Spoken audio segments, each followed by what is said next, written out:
જામનગરના કાલાવાડમાં ખંડેરામાં પૂરના પાણી ખેતરોમાં ઘૂસ્યા અને ખેતર થયા સાફ। ખંડેરા સહિત આજુબાજુના વિસ્તારમાં અનેક ખેતરોની આવી જ હાલત છે।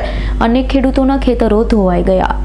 જામનગર જિલ્લાના કાલાવાડ તાલુકાના ખંડેરા ગામે ગત 27 તારીખે અવિરત વરસાદ પડતા ફુલઝર નદી બે કાંઠે વહેતા પુલ ઉપરથી પાણી ચડી જતા કાલાવાડથી જામનગર હાઈવેનો વાહન વ્યવહાર પણ ઠપ થઈ ગયો છે।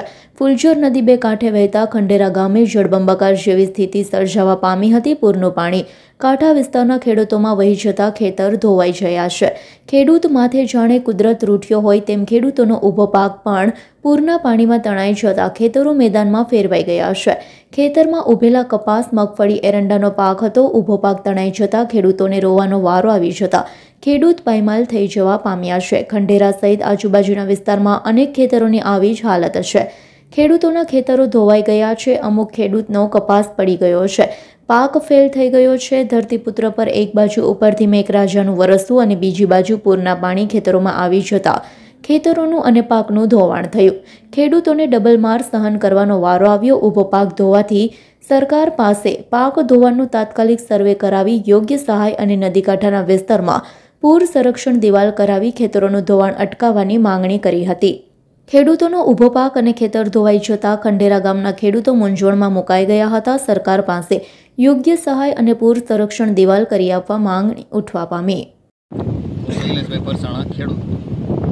જે 27 તારીખે અતિ ભારે વરસાદ પડ્યો એમાં અમારા ખેતરોમાં પાણી કરી ગયા, પાક નિષ્ફળ ગયો। જે દિવાલ અમે બનાવી હતી પાટિયા ફેન્સિંગની જે પડી ગઈ છે। એટલે સરકાર પાસે અમારી એ જ અપેક્ષા છે કે આજુબાજુના જે પણ ખેતરોમાં પાણી ઘૂસી જાય છે એને દિવાલ સંરક્ષણ દિવાલ કરી આપે એવી અમારી માંગણી છે। આજુ નદી કાંઠાના બધા ખેતરોમાં પાણી ફરી વળે છે। દર ચોમાસે આ સ્થિતિ ઊભી થાય છે। મારું નામ ને શું પરિસ્થિતિ હતી? મારું નામ છે ભાવેશભાઈ મનસુખભાઈ ચાવડા અને ખંડેરા ગામ અને 27 તારીખે વરસાદ આવેલો, પુલ બે કાંઠે નદી ગઈ અને ખેતરમાં ધોવાણ થયું।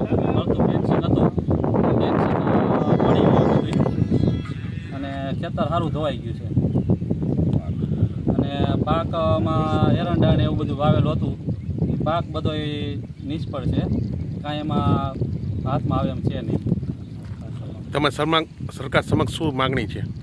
સરકાર સમક્ષ માંગણી છે કે આ ફેન્સિંગ અમારું જે કરેલું હતું એ ફેન્સિંગનું ને પાક બધો નિષ્ફળ ગયો છે, એ પાકનું વળતર મળે એવી અમારી માંગણી છે અને સુરક્ષિત દિવાલ એ અમને કરાવી આપે।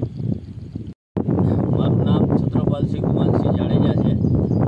ગઈ 27 તારીખે અતિ ભારે વરસાદના કારણે જે રોડ રસ્તા બંધ થયા હતા એની બાજુની અંદર જે શૈલેષભાઈનું ખેતર આવેલ છે એ ખેતરની અંદર બહુ મોટી સંખ્યામાં નુકસાની થઈ છે। જેઓની દિવાલ, ફેન્સિંગ દિવાલ, કપાસનું પાક, એરંડાના પાક, જે પાક હતો એ બધો પાક નિષ્ફળ ગયો છે।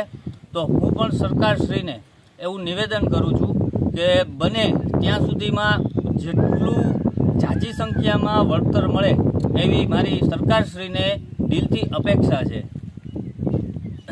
બીજું કે જે 27 તારીખે જે વરસાદ પડ્યો હતો એની અંદર રોડ રસ્તા તો બ્લોક હતા, ગામની અંદર પણ આવડી મોટી નુકસાની છે, સંધાઈથી વધારે નુકસાની આ ખેતરની અંદર છે। તો બસ આટલું જ સરકારશ્રીને મારું નિવેદન છે કે બને ત્યાં સુધી એમને દિવાલ કરાવી આપો કે પાક નિષ્ફળ ગયો એનું ભરણ પોષણ આપો।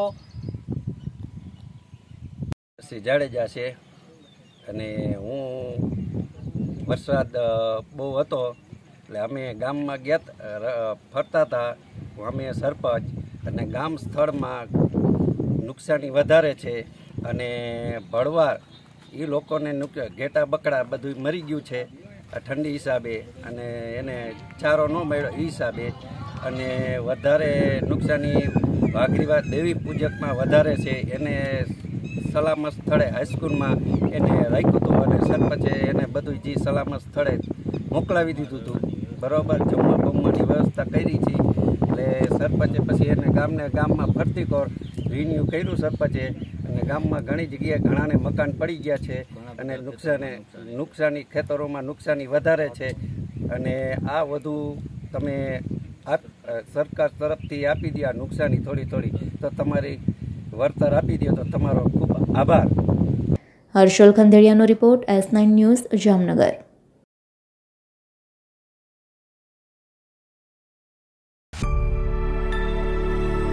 અમારી તમામ માહિતીથી અપડેટ રહેવા માટે જોડાયેલા રહો S9 ન્યૂઝ સાથે.